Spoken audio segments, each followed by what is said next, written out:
deep dive with us. It's great to be back. Today, we're going to be looking at the power of storytelling. Ooh, that's a good one. Yeah, and we found this really interesting piece on Thriving Threads channel. Oh, yeah. I love their blog. Yeah, their blog and their podcast are great. And they have this article called The Power of Storytelling in Everyday Life. I've seen that one. And it really got us thinking about, why is this something that is so important to understand and unpack a little bit? It is something we kind of take for granted. Yeah? We don't think about it much, but stories are everywhere. Yeah, they really are. And think about it, like back before we had written language, Yeah.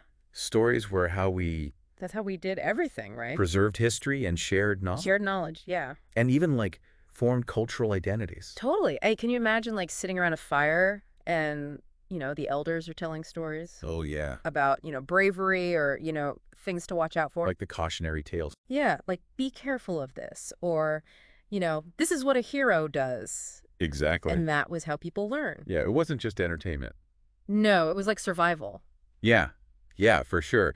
And it's so interesting that even today, right, in our modern world, we might not be gathering around a fire as much. We're still telling stories. We're still drawn to stories, All the time. whether it's in books or movies or even just the conversation. Even just like gossiping with your friends, that's storytelling. Exactly. But what we do. Yeah, so it makes you wonder, like, why are we so drawn to stories? That's got to be a reason. Yeah, there's something going on there. And actually, neuroscience has some interesting insights into this. Really? Yeah. So apparently, our brains don't just passively receive stories. What do they do? They react as if we are experiencing the event ourselves. Whoa. I know, right? So like I'm watching a movie and my brain thinks it's happening to me. Yeah, like areas of our brain, like the amygdala, which is responsible for processing emotions, and the hippocampus, which is like crucial for memory formation. Right. Those light up when we're engaged in a story. That's wild. So it's not just in our heads, it's actually happening in our brains. No kidding. That feeling of being swept up in a good book Totally. or feeling that rush of emotion during a movie, Yeah. that's our brains actually like firing. That's so cool. I know, it's amazing. And that's why stories can have such a profound impact on us. Makes sense. They make information stick.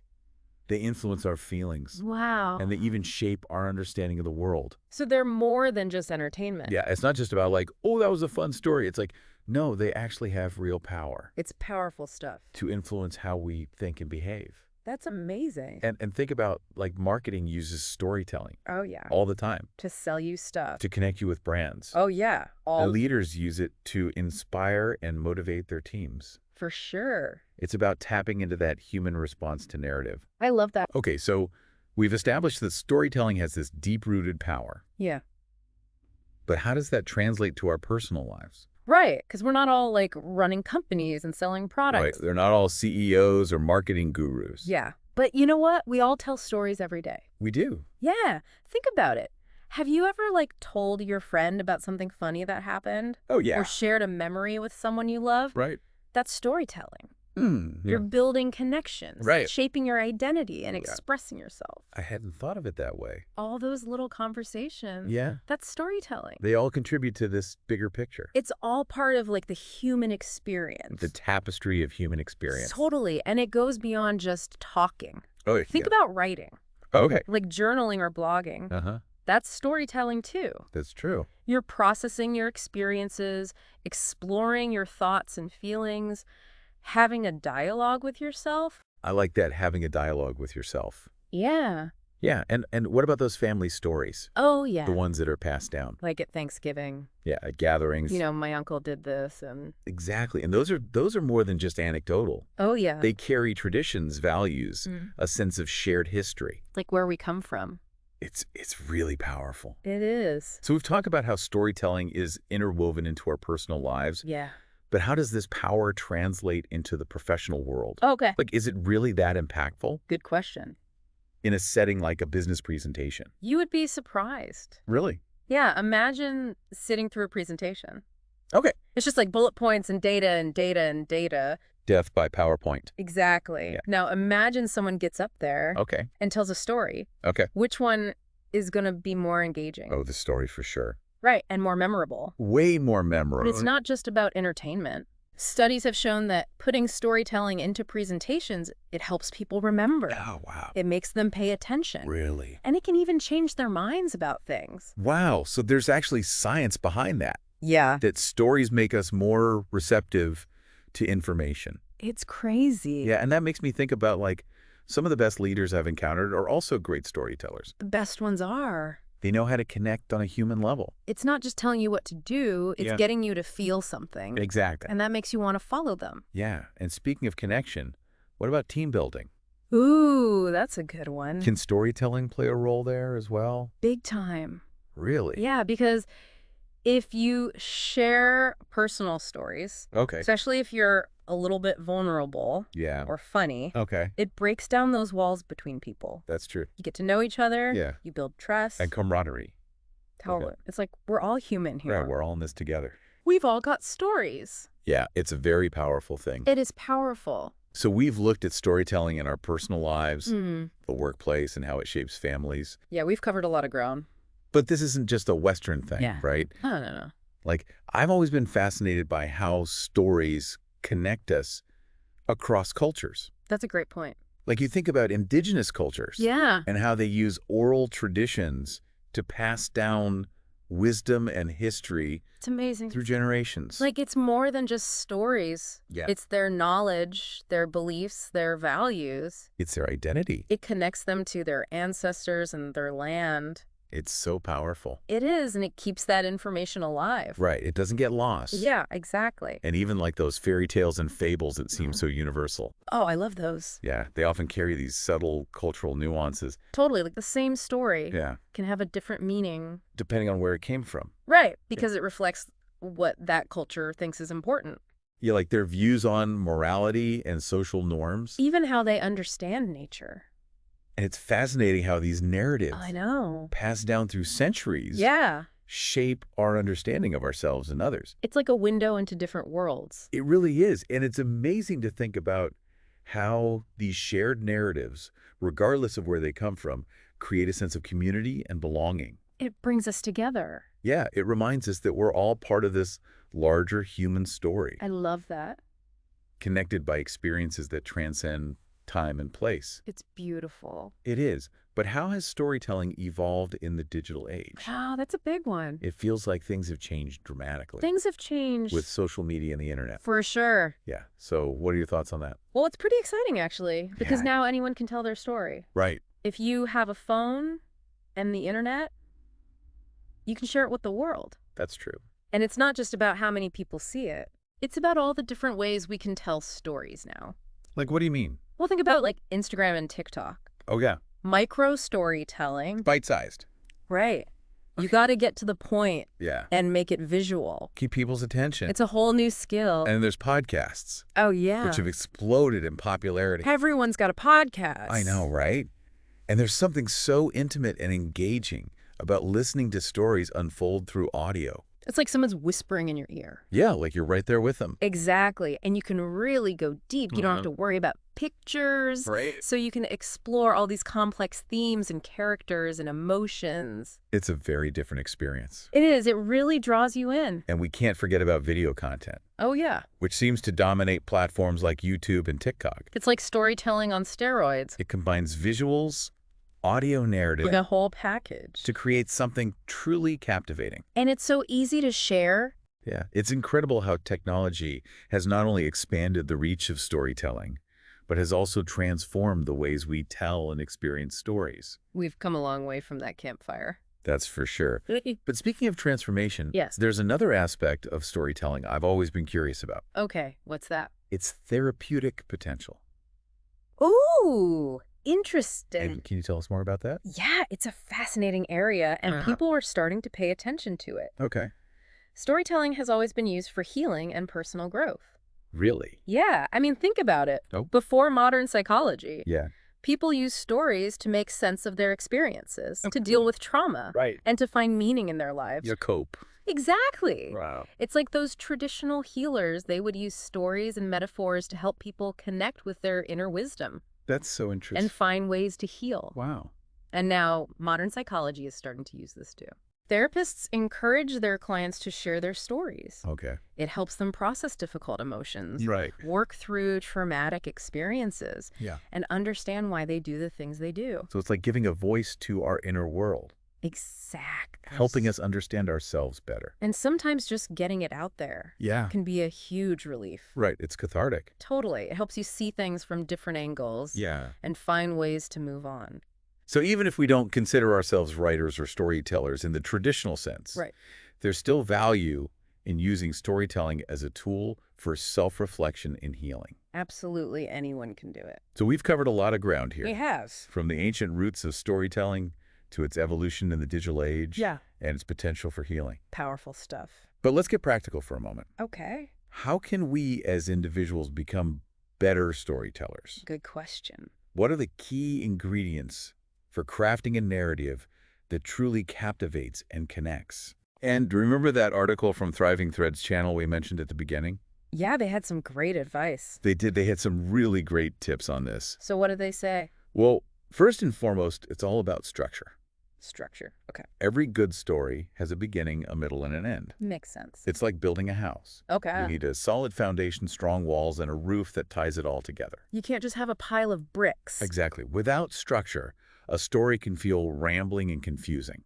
Like you're lost. Yeah, like getting lost in a maze with no clear path. No fun. So that classic 3-act structure, setup, confrontation, resolution. Yeah, I've heard of that. It's more than just a formula.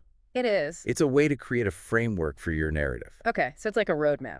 Exactly. But it doesn't have to be rigid. Right. It shouldn't feel rigid or formulaic. Okay. It's more about having that roadmap that guides your story, Okay. while still allowing for creativity, spontaneity, and those unexpected detours that make a narrative truly engaging. So, like, there's a plan, but you can deviate. Exactly. I like that. It's like jazz music. Ooh, I love Mhm. jazz. There's structure Yeah. and a melody, Right? but the musicians also have the freedom to improvise. To make it their own. Exactly. Yeah. So it's about finding that balance Gotcha. between structure and flexibility, Okay. making sure the story has a clear direction, but also allowing for those moments of surprise and delight. That keeps it interesting. Precisely. Yeah. And another crucial aspect, which Thriving Threads channel highlighted, is understanding your audience.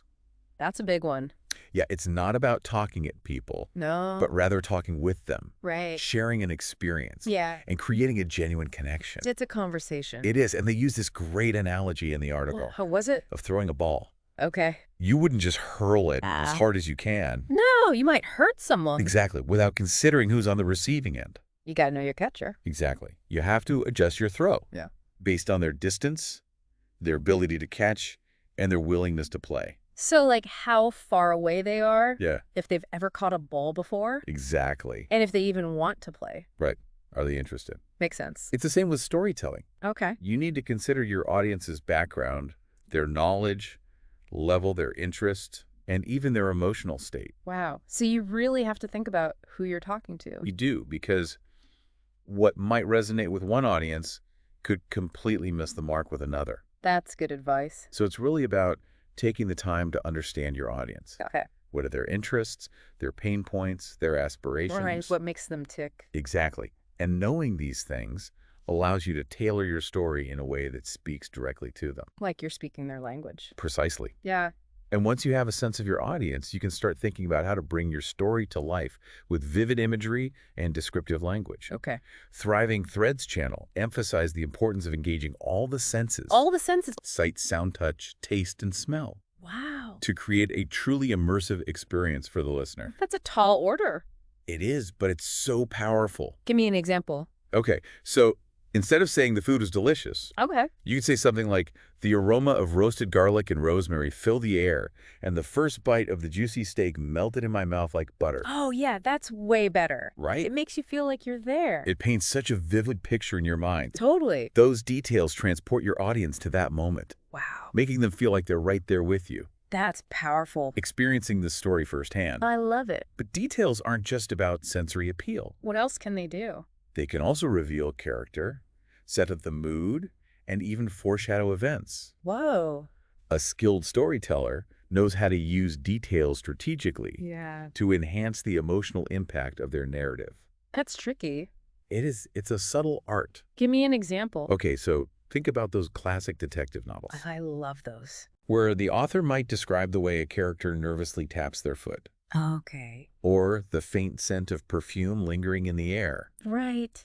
Those seemingly insignificant details often turn out to be crucial clues. No way. It's true. Wow. Details are like breadcrumbs I like that. that lead your audience through the story, keeping them engaged and curious about what's going to happen next. So you got to sprinkle those breadcrumbs. Exactly. And speaking of keeping your audience engaged, Yeah. let's talk about the power of emotions in storytelling. Oh, good one. This is something that Thriving Threads channel really emphasized, And for good reason. because facts and figures might inform, Yeah. but it's emotions that truly connect us to a story. That make it memorable. Exactly. It's so true. Think about the stories that have stayed with you long after you've heard them. Okay.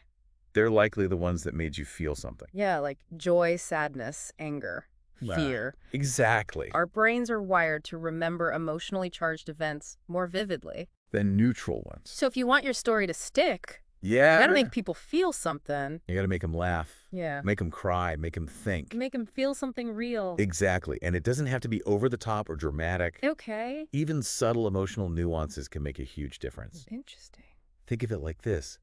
Every story has a heartbeat. A heartbeat. It's the emotional pulse that keeps the narrative alive and draws the audience in. I love that. And that heartbeat doesn't have to be a pounding drum. Oh. It can be a subtle rhythm, a gentle wave, or even a moment of quiet reflection. Ooh, I like that. The key is to find the emotional core of your story Okay. and let it guide your choices. So it's like the heart of the story. Exactly. The soul. And as we delve deeper into this idea of emotional storytelling, Yeah. let's explore some practical tips for injecting emotion into our narratives. I'm ready. How can we make our stories resonate on a deeper level? Let's do it. Okay, so we've talked about structure and knowing your audience, Mm. but how do we actually weave emotion into our storytelling? That's the $1 million question, right? It feels like a delicate balance. It is. You don't want to be overly sentimental, Right. but you also don't want to come across as cold and detached. Nobody wants a robot telling them a story. So how do we find that sweet spot? Well, I think the key is authenticity. Authenticity, okay. You don't have to be like a drama queen Right. to connect with people emotionally. Yeah. It's more about tapping into your own genuine feelings and experiences Okay. and allowing yourself to be vulnerable. So it's not about forcing emotion, So, but rather letting it flow naturally from the story itself. exactly. Okay, I like that. Think about the stories that have really moved you, Yeah. whether it's a book or a movie or even just a friend telling you something that happened. Yeah. It's often those moments of raw honesty, Right. those glimpses of shared humanity Okay. that really hit us in the feels. That resonate most deeply. That makes sense. Yeah. We connect with the realness, the vulnerability. We do. So how can we as storytellers become more comfortable with expressing those raw emotions? It's a process, Yeah. but I think it starts with self-awareness. Self-awareness. Okay. Pay attention to your own emotional responses as you craft your story. Okay. What moments evoke strong feelings in you? Okay. What makes me laugh or cry? Exactly what details make you feel a sense of wonder or awe? Okay. Those are the moments that are going to connect with your audience too. So it's like using our own emotional compass to guide the storytelling. I love that analogy. Yeah. It's spot on. Okay, so we have our emotional compass, Yeah. but are there any other tools we can use Oh, yeah, for sure. to really bring those emotions to life? Well, don't be afraid to experiment Okay. with different ways of conveying emotion. Like, what do you mean? Well, you could use humor, Okay. irony, suspense, Okay. imagery metaphors, Right. even silence. Oh, yeah. All of these can be really powerful tools. Well, for creating an emotional landscape for your audience? That's a great reminder that storytelling is an art form, It is. not a rigid formula. It's about finding your own voice, Yeah. your own style, Right. and letting your unique perspective shine through. And the more you embrace your own authenticity, The more your stories will connect. yeah, people don't just want to be informed. Right. They want to be moved. Exactly. Speaking of being moved, I've always been fascinated by the idea that we're all storytellers, We are. whether we realize it or not. It's true. It's like our brains are constantly weaving narratives. To make sense of the world. Yeah, to understand what's going on around us. We tell ourselves stories about our past, Right. our present, and our future. Okay. We use stories to explain our actions, our Mhm. beliefs, Right. even our identities. So it's like we're all walking around with these invisible scripts in our heads, Totally. constantly shaping and reshaping our realities. And the more aware we become of those scripts, Yep. the more power we have to rewrite them. Wait, so you're saying we can actually change our lives I think so. by changing the stories we tell ourselves? Think about it. Okay. If you're always telling yourself a story of self-doubt and limitation, Right. you're probably going to act in ways that reinforce that. Yeah, you're going to limit yourself. Exactly. But if you start telling yourself a new story, Okay. a story of courage, resilience, possibility, Okay. you open yourself up to new possibilities. That's so powerful. It is. It's like you become the author of your own destiny. And while it may sound a bit woo-woo, A little bit. there's actually neuroscience to back it up. Really? Yeah.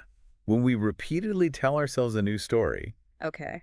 our brains start to rewire themselves to believe it. Wow.